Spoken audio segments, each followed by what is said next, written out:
Welcome to Kiruba's academy. இன்றைக்கி நம்ம என்ன பார்க்க போகிறோம் அப்படின்னா, ராஷ்டிர பாஷாவில் இருக்கக்கூடிய ரோமன் வைஸ் ரிவிஷன் சீரீஸ் இது. அதில் போயமுடைய பாவத்தை பார்க்க போகிறோம். நீங்கள் உங்களுடைய ஃபஸ்ட் பேப்பரில் ஃபஸ்ட்டு ரோமனாக இதான் எழுதுவீங்க. ஸோ இதில் நான் கொடுத்துருக்கேன், இது February 2021 எக்ஸாமுக்கான ரோமன் வைஸ் ரிவிஷன் சீரீஸில் ராஷ்டிர பாஷாவில் பேப்பர் 1. நீங்கள் இந்த வீடியோவில் இருக்கிறது மட்டும் படித்தா போதும், இந்த ரோமன் நீங்கள் ஃபுல்லாக அட்டன் பண்ணிடலாம். ஸோ வாங்க பார்ப்போம். இந்த வீடியோ ஃபுல்லாக படிச்சுட்டு செல்ஃப் டெஸ்ட் எழுதி பார்த்துட்டிங்கன்னா இந்த ரோமன் நீங்கள் கம்ப்ளீட் பண்ணிவிட்டு வெளியே வந்துடலாம். வாங்க படிப்போம். நான் மீனிங் லைன் பை லைன் இருக்கேன், நீங்கள் ரொம்ப ஈஸியாகவே படிச்சிடலாம். வீடியோவை ப்ளே பண்ணி வச்சுக்கிட்டே நீங்கள் படித்து முடிச்சிடலாம். வாங்க பார்ப்போம். कवि और सो रोमन पाருங்க எப்படி இருக்குன்னு. कवि और कविता का नाम बताते हुए पद्यांश, पद्यांशனா என்ன? போயம். பத்ய ஆன்ஷ், கவிதை பகுதி. அன்ஷ்னா பகுதின்னு அர்த்தம். கவிதை பகுதியில் கா பாவர்த், பாவர்த்னா என்ன சொல்லுவோம் நம்ம இங்கிலீஷில்? இஆர்சி அப்படின்னு சொல்லுவோம் இல்லையா, அதுதான். இடம் சூட்டி பொருள் விளக்குக தமிழில் சொல்லணும்னா. பாவர்த்து ஹிந்தி மே லிக்கியே. ஸோ ஹிந்தியில் தான் நம்ம ஆன்சர்ஸும் எழுத போகிறோம். இதுக்கு 10 மார்க்ஸு. உங்களுக்கு 4 கொஷின்ஸ் கொடுப்பாங்க. நீங்கள் அதில் 2 தான் ரைட் பண்ணுவீங்க. பார்ப்போமா இப்போ நம்ம ஃபஸ்ட்டு போயமான பாப்பு அப்படிங்கிற போயமில் இருக்கக்கூடிய பாவர்த் பார்க்குறோம். ஃபஸ்ட்டு சேவக் ஹை, இது வந்து கொஸ்டின். சேவக் ஹை வித்யுத் வாஷ்ப் சக்தி தன் பல் நிதாந்த் फिर क्यों जग में उत्पीड़न जीवन யோं அசாந்த். ஸோ இது போயம். போயமில் என்ன சொல்லியிருக்காங்க? ஸோ எல்லாம் இதான் நான் கீழே சொல்ல போகிறேன். ஸோ பாருங்கள், இதுக்கு இந்த லைன்ஸ், இது வந்து போயமில் இருக்க லைன்ஸ் நமக்கு கொடுத்துருக்காங்க. இதுக்கு ஃபஸ்ட்டு நம்ம என்ன 2 ஹெட்லைன்ஸ் கண்டிப்பாக இருக்கணும். ஸோ பிரித்து தான் மார்க் போடுவாங்க. கவி அவர் கவிதா அப்படின்னா கவிதை மற்றும் கவிஞரினுடைய பெயர்.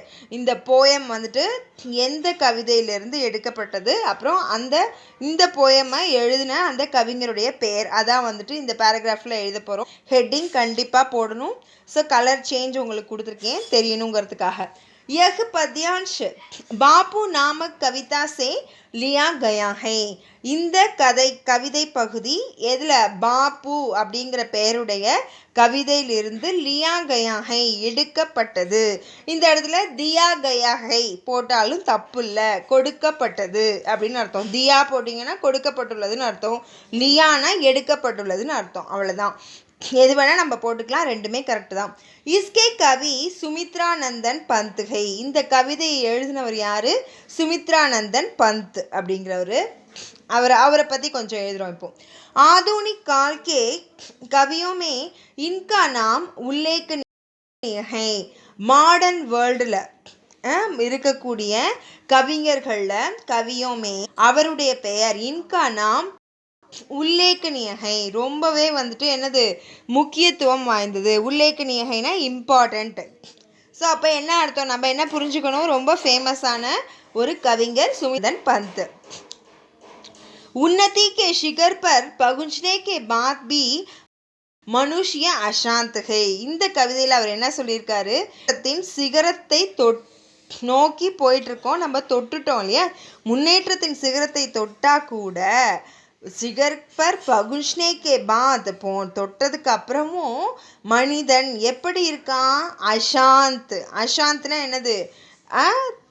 சாந்த்னா நிம்மதி இல்லையா, சாந்தினா நிம்மதி. அசாந்த்னா என்னது? நிம்மதியற்று கவலையோடையே இருக்கான், நிம்மதியாகவே இல்லை, ஒரு பரபரப்போடையே இருக்கான், சந்தோஷமாகவே இல்லை. ரொம்ப நிறைய முன்னேற்றங்கள் அவன் வாழ்க்கையில் அடைஞ்சிருக்காங்க, இருந்தாலுமே அவங்களுக்கு என்ன இல்லை? மனசில் அமைதி இல்லை அப்படின்னு சொல்கிறாரு. இன்கா உல்லேக் கர்த்தே ஹுயே கவி இஸ் பிரகார் ககுதே ஹை. இது எதனால சொல்கிறாரு அப்படின்னா, இதோடைய முக்கியத்துவத்தை சொல்கிறாரு. கவிஞர் வந்துட்டு இது மாதிரி சொல்கிறாரு அப்படின்னு சொல்கிறாங்க. ஸோ இந்த மனிதன் வந்து பெரிய லெவலில் வளர்ந்துட்டே போனால் கூட அவனுக்கு வந்துட்டு என்ன இல்லை? மனசில் அமைதி இல்லை அப்படின்னு சொல்லியிருக்காரு. ஸோ திரும்ப நான் வாசிக்கிறேன். कवि और कविता. यह पद्यांश बापू नामक कविता से लिया गया है. इसके कवि सुमित्रानंदन पंत है. आधुनिक काल के कवियों में इनका नाम उल्लेखनीय है. उन्नति के शिखर पर पहुंचने के बाद भी मनुष्य अशांत है. इसका उल्लेख करते हुए कवि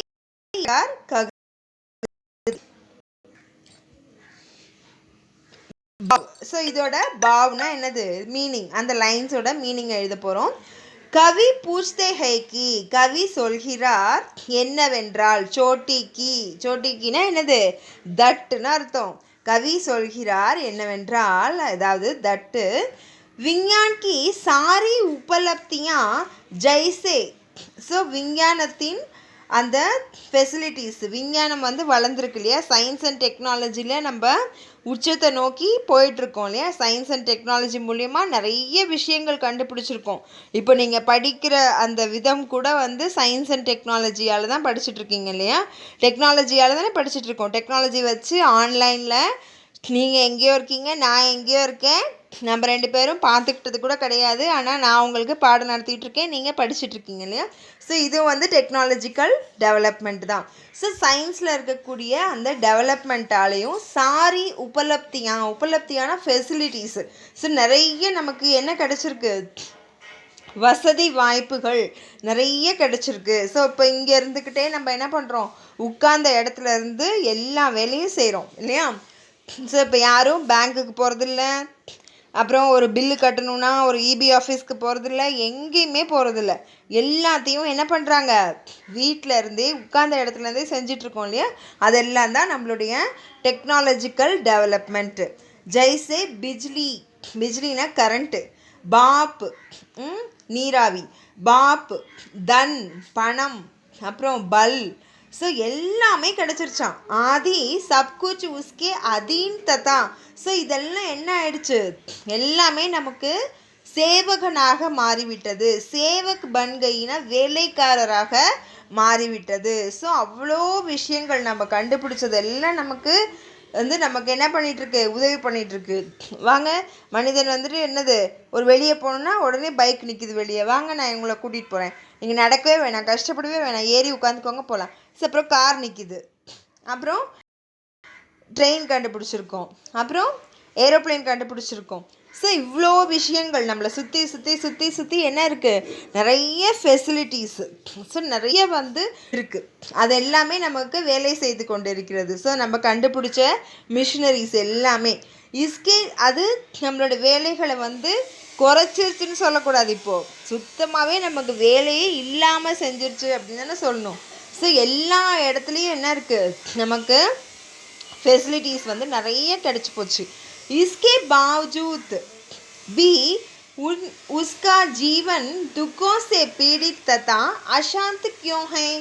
ஸோ இவ்வளோ கண்டுபிடிச்சிட்டான், இவ்வளோ இது பண்ணிட்டான், எல்லாமே இருக்குது, எல்லா ஃபெசிலிட்டிஸும் இருக்குது, இருந்தும் கூட இருந்தும் கூட அவனுடைய வாழ்க்கை எப்படி இருக்கா, மனிதனுடைய வாழ்க்கை துக்கோசே பீடித்து, ஸோ துக்கங்களால் துயரங்களால் பீடித்துனா சூழ்ந்து கொண்டு இருக்கிறது.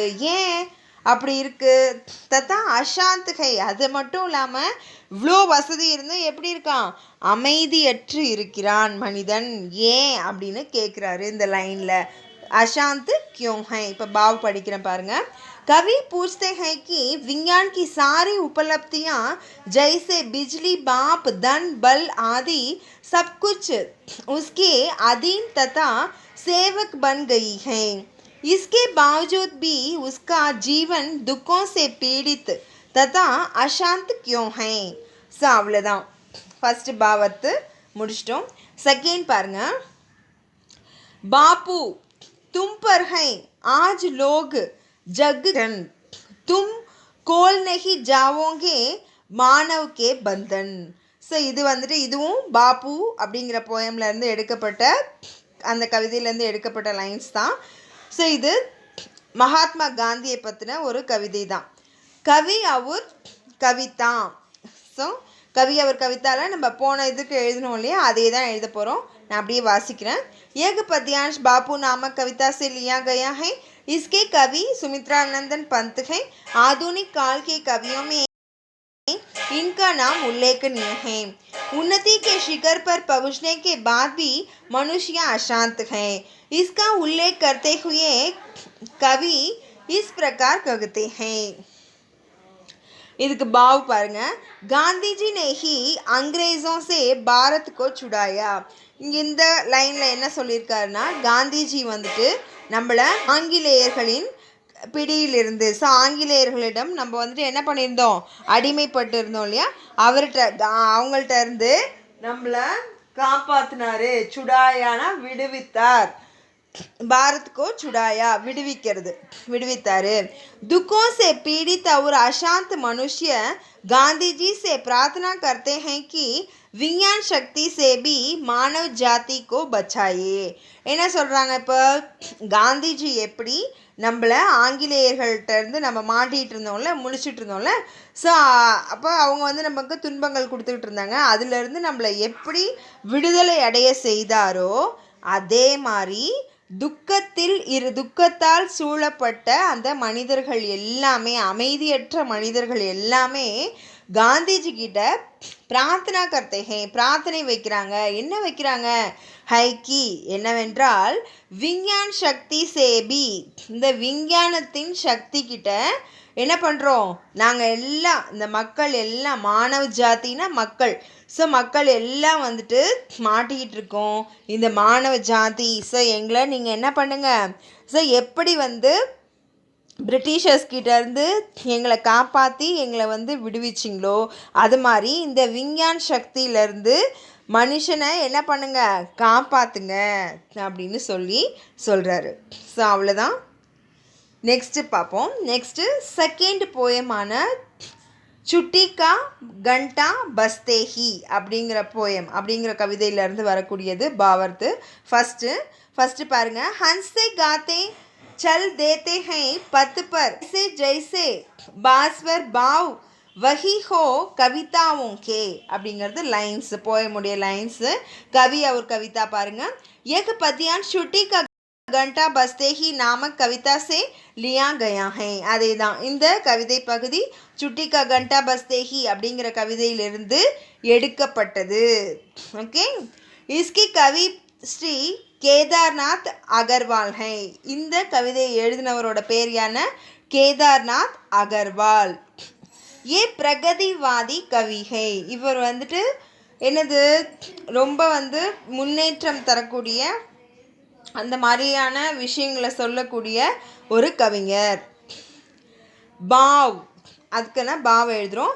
ஸ்கூல் கா கண்டா பஸ்தேஹி, ஒரு அந்த கேதார்நாத் அகர்வால் வந்து ரோட்டில் நடந்து போயிட்டுருக்காரு. அப்போ ஒரு ஸ்கூல் வழியாக போகும்போது ஸ்கூலில் என்ன அடிக்கிறாங்க, பெல் அடிக்கிறாங்க, கண்டான பெல்.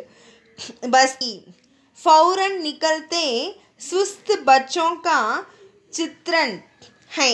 ஸோ அங்கே இப்போ ஸ்கூல் பெல் அடித்தா, லாங் பெல் அடித்தோன்னா என்ன பண்ணுவாங்க, அதில் இருக்கக்கூடிய குழந்தைங்க எல்லாம் சுஸ்து பச்சோ, எப்படி ஓடி வராங்களாம், சுறுசுறுப்பான குழந்தைங்க. ஸ்கூல் விடும்போது நமக்கு ஒரு தனி சுறுசுறுப்பு வரும் இல்லையா, எப்படி இருக்கும், ஜாலியாக, ஆஹா வீட்டுக்கு போகலாம் ஜாலி அப்படின்னு சொல்லிட்டு, அது மாதிரி சுறுசுறுப்பாக ஓடி வரக்கூடிய குழந்தைங்களை பார்க்குறாரு. சித்ரன் ஹை, அவங்கள பார்த்து வர்ணிக்கிறாரு. பார்க்கும்போதே அவருக்கு ரொம்ப சந்தோஷமாக இருக்குது. அவருடைய பழைய கால அந்த ஸ்கூலோட நினைவுகள்லாம் வரும். உன் பச்சோं के मुख पर मुस्कुराहट है. ஸோ அந்த குழந்தைங்க முகத்தில் எல்லாம் என்ன இருக்குது, புன்னகை. நம்ம ஸ்கூல் விட்டு வரும்போது அப்படி தானே வருவோம், ஜாலியாக சிரிச்சுக்கிட்டு சந்தோஷமாக விளையாண்டுக்கிட்டு நம்ம ஃப்ரெண்ட்ஸ் கூட எல்லாம் ஜாலியாக அரட்டை அடிச்சுட்டு சிரிச்சுட்டு வருவோம் இல்லையா, அது மாதிரி எல்லாருமே வந்துட்டு ஸ்மைலிங் ஃபேஸோட, முஸ்குராகட்னா புன்னகை, ஸ்மைல். உன்ஹே தேக்குக்கர் கவிக்கோ ஏசா லக்தா ஹை. ஸோ உன்ஹே தேக்குக்கர், அதை பார்க்கும்போது கவிஞருக்கு இப்படி தோணுது. ஏசா லக்தா ஹைனா இப்படி தோணுது. என்ன தோணுது, என்னவென்றால் கி பச்சோ ஸ்வயம் கவிதா ஹோ, குழந்தைகளே வந்துட்டு என்னது, அவங்களே வந்துட்டு ஒரு கவி மாதிரி தான். உன்கே முகுக்கி முஸ்கராகட், ஸோ அவங்க முகத்தில் இருக்கக்கூடிய அந்த ஸ்மைல், அந்த புன்னகை அந்த கவிதையின் பாவ் அந்த கவிதைக்கான இலக்கணம் அப்படின்னு சொல்கிறாரு. ஸோ கவிஞர் இல்லையா, அதனால் வந்துட்டு என்ன பண்ணுறாரு, ஸ்கூல் பெல் அடிக்குது, ஸ்கூல் விட்டு வெளியே சிரிச்சுக்கிட்டு சந்தோஷமாக சுறுசுறுப்புடைய அந்த குழந்தைங்களை பார்த்து கவிதை மாதிரி. ஸோ வெளியே வரக்கூடிய அந்த குழந்தைங்க ரொம்ப சந்தோஷமாக முகத்தில் சிரிப்போடு வராங்க, சிரிச்சுக்கிட்டே வராங்க இல்லையா. ஸோ அதை பார்த்தோன்னே கவிஞருக்கு இப்படி ஒரு கவிதை தோணுது. என்ன தோணுது, குழந்தைங்க வந்து அவங்களே வந்துட்டு ஒரு கவிதை தான்ப்பா அப்படின்னு தோணுது. ஏன்னா அவர் கவிஞர், நமக்குலாம் அது இல்லையா. ஸோ கவிஞர் இல்லையா. ஸோ என்ன சொல்கிறாரு, குழந்தைங்களே கவிதை தான், ஒரு கவிதை மாதிரி இருக்காங்க. அந்த குழந்தைங்க முகத்தில் இருக்க அந்த புன்னகை எப்படி இருக்கான், அந்த கவிதையினுடைய அர்த்தமாக இருக்கிறது அப்படின்னு சொல்கிறாரு. சூப்பராக இருக்குல்ல. ஸோ நெக்ஸ்ட் பார்ப்போம். நெக்ஸ்ட்டு, மை निहारता हूँ उनको फिर अपने को और भूल जाता हूँ अपनी ஷீன் ஆயும் கோ. இதுவும் வந்துட்டு அதே போயம் தான், அதே போயம்லேருந்து எடுக்கப்பட்டது தான். கவி और कविता எழுதுவோம். यह पद्यांश छुट्टी का घंटा बजते ही नामक कविता से लिया गया है. छुट्टी का घंटा बजते ही அப்படிங்கிற போயம்லேருந்து எடுக்கப்பட்டது. इसके कवि श्री केदारनाथ अग्रवाल है. ये प्रगतिवादी कवि है. நெக்ஸ்ட் பாருங்க, பாவ் இதுக்கான மீனிங். இப்போ இங்கே கொடுத்துருக்க அந்த லைன்ஸ்க்கு மீனிங் என்னன்னா, घंटा बजने से जट गुशी से निकलते बच्चों को कवि देखते हैं. பெல் அடித்த உடனே ஜட்டுனா உடனே, குஷியா சந்தோஷமாக, நிகழ்த்தேன வெளியே வருது இல்லையா, நிகழ்த்தே வெளியே வரக்கூடிய அந்த குழந்தைங்களை கவி பார்க்கிறார், கவி தேக்தே ஹே. இன்ஹே தேக்கர் அவங்கள பார்க்கும்போது, वे सिर्फ अपने को ही नहीं बल्कि अपनी आयु को भी भूल जाते हैं. அவங்கள பார்க்கும்போது அவரை மறந்துடுறாரு. அவரை மட்டும் இல்லையா, நெஹி பால்கி அவரை மட்டும் மறக்கல, அவருடைய வயதையும் மறந்து சின்ன குழந்தை பருவத்துக்கே, அவரோட குழந்தை பருவத்துக்கே போயிடுறாரு. அவ்வளோ சந்தோஷமாக இருக்குது அந்த குழந்தைங்களை பார்க்கும்போது. நமக்கும் தோணும்ல, இப்போ திடீர்னு வந்து நம்ம இப்போ ஏதோ ஒரு வழியில் நடந்து போயிட்டுருக்கோமோ, இல்லை எங்கேயோ போயிட்டுருக்கும்போது நம்ம வந்து சின்ன வயசில் அதே மாதிரி நடந்துருப்போம்ல, அதே மாதிரி ஒரு விஷயம் நடந்துச்சுன்னா உடனே நம்மளும் என்ன பண்ணுவோம், அப்படியே ரவுண்டாக சுற்றி நம்மளும் என்ன பண்ணுவோம், நம்மளுடைய ஃப்ளாஷ்பேக்குக்கு போயிடுவோம்ல. போய் நானும் இப்படி தானே ஒரு நாள் வந்தேன், ஸ்கூல் விட்டு நானும் இது மாதிரி தானே ஜாலியாக என் ஃப்ரெண்ட்ஸ் கூட வந்தேன் அப்படின்லாம் யோசிப்போம்ல. அந்த மாதிரி கவிஞர் வந்துட்டு என்ன பண்ணுறாரு, யோசிக்கிறாரு. அந்த குழந்தைங்கள பார்த்து தன்னையும் மறந்து அவருடைய வயதையும் மறந்து விட்டு குழந்தையாகவே மாறிடுறாரு அப்படின்னு சொல்லியிருக்காங்க. ஸோ அவ்வளோதான்.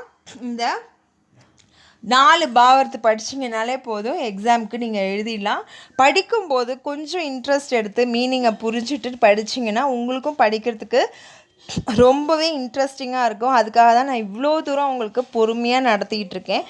படிச்சிங்கன்னா உங்களுக்கு அந்த என்ன சொல்கிறது, அந்த ஒரு கதையோட அந்த இதெல்லாம் தெரிஞ்சிச்சு அப்படின்னு சொன்னால் எழுதும்போது உங்களுக்கு ஒரு ஆர்வம் இருக்கும் எழுதுறதுக்கு. நம்ம புதுசாக வந்து விஷயங்களையும் கற்றுக்கிட்ட மாதிரி இருக்கும். மீனிங் தெரியாமல் மக்கப் பண்ணிங்கன்னா உங்களுக்கும் போர் அடிக்கும், ஈஸியாக மறந்தும் போயிடும் இல்லையா.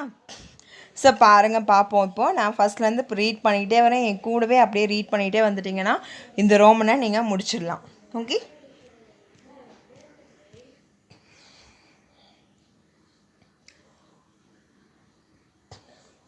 बापू, सेवक है विद्युत वाष्प शक्ति धन बल निदांत, फिर क्यों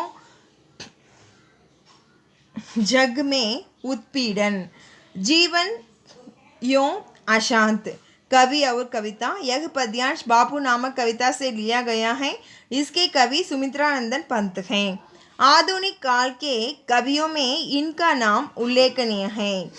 उन्नति के शिखर पर पहुंचने के बाद भी मनुष्य अशांत है. इसका उल्लेख करते हुए कवि इस प्रकार कहते हैं. भाव. कवि पूछते हैं कि विज्ञान की सारी उपलब्धियां जैसे बिजली, बाप, धन, बल आदि सब कुछ उसके अधीन तथा सेवक बन गई हैं. इसके बावजूद भी उसका जीवन दुखों से पीड़ित तथा अशांत क्यों है. Second one.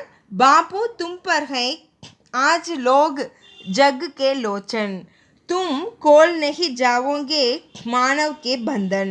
कवि और कविता। यह पद्यांश बापू नामक कविता से लिया गया है। इसके कवि सुमित्रानंदन पंत है। आधुनिक काल के कवियों में इनका नाम उल्लेखनीय है। उन्नति के शिखर पर पहुंचने के बाद भी मनुष्य अशांत हैं। इसका उल्लेख करते हुए कवि इस प्रकार कहते हैं। भाव, गांधी जी ने ही अंग्रेजों से भारत को छुड़ाया। दुखों से पीड़ित और अशांत मनुष्य गांधी जी से प्रार्थना करते हैं कि विज्ञान शक्ति से भी मानव जाति को बचाया। हाँ, नेक्स्ट वन, हंसते गाते चल देते हैं पद पर ऐसे जैसे बासवर भाव वही हो कविताओं के। कवि और कविता। यह पद्यांश छुट्टी का घंटा बजते ही नामक कविता से लिया गया है। इसके कवि श्री केदारनाथ अग्रवाल हैं। ये प्रगतिवादी कवि हैं। भाव, स्कूल का घंटा बजते ही फौरन निकलते सुस्त बच्चों का चित्रण है। उन बच्चों के मुख पर मुस्कुराहट है। उन्हें देखकर कवि को ऐसा लगता है कि बच्चों स्वयं कविता हों। उनके मुख की मुस्कुराहट ही कविता के भाव हों। नेक्स्ट वन, मैं निहारता हूँ उनको फिर अपने को और भूल जाता है अपनी क्षीण आयु को। कवि और कविता। यह पद्यांश छुट्टी का घंटा बजते ही नामक कविता से लिया गया है। इसके कवि श्री केदारनाथ अग्रवाल हैं। ये प्रगतिवादी कवि हैं। भाव, घंटा बजने से जट गुशी से निकलते बच्चों को कवि देखते हैं। इन्हें देखकर वे सिर्फ अपने को ही नहीं बल्कि अपनी आयु को भी भूल जाते हैं। ஸோ அவ்வளோதான், நம்ம படித்து முடிச்சாச்சு. ஸோ கிருபாஸ் அகாடமியை லைக் பண்ணுங்கள், ஷேர் பண்ணுங்கள், சப்ஸ்கிரைப் பண்ணிக்கோங்க. மறந்துடாமல் பெல் ஐக்கானை டேப் பண்ணி வச்சுக்கோங்க. நான் போடுற வீடியோஸ் டெய்லி உங்களுக்கு வந்துக்கிட்டே இருக்கும். கிருபாஸ் அகாடமியில் யூஸ்ஃபுல்லான வீடியோஸ் மட்டும்தான் வரும். ஸோ கண்டிப்பாக நீங்கள் உங்களுடைய டவுட்ஸ், இப்போ இந்த நடத்திருக்கோம் இல்லையா, இதில் டவுட்ஸ் ஏதாவது இருந்தால் கண்டிப்பாக நீங்கள் தாராளமாக என்கிட்ட கேட்கலாம். உங்களுடைய கமெண்ட் செக்ஷனில் கண்டிப்பாக சொன்னீங்கன்னா அதுக்கான ஆன்சர்ஸ் கண்டிப்பாக நான் கொடுப்பேன். So thank you. இந்த வீடியோஸ் எல்லாத்தையும் ஹெல்ப்பாக வச்சுக்கிட்டு நீங்கள் உங்கள் எக்ஸாமுக்கு படிச்சிங்கன்னா நீங்கள் ஈஸியாக வந்துட்டு படிக்கலாம். ஃபுல் மார்க்ஸ் வாங்கணும் அப்படிங்கிறது என்னுடைய ஆசை. எல்லாருமே வந்து படிக்கிறத புரிஞ்சுக்கிட்டு படிச்சுட்டு ஃபுல் மார்க் வாங்கணும் அப்படிங்கிறது தான் என்னோடய எய்ம். அதுக்காக தான் என்னுடைய இந்த சேனலே நான் வச்சுருக்கேன். ஸோ நீங்கள் எல்லாம் ஃபுல் மார்க்ஸ் வாங்கினீங்கன்னா நானும் ரொம்பவே சந்தோஷப்படுவேன். சரியா? ஸோ நீங்கள் எல்லாம் படிச்சுட்டு எனக்கு எக்ஸாம் முடிஞ்சு உங்களுடைய மார்க்ஸ் எல்லாத்தையுமே எனக்கு வந்துட்டு கமெண்ட் செக்ஷனில் சொல்லணுன்னு ஆசைப்படுறேன். செய்வீங்கன்னு நம்புகிறேன். Kribas Academy is always there for you to make you succeed and acquire a deep knowledge. Thank you. Have a good day and stay safe.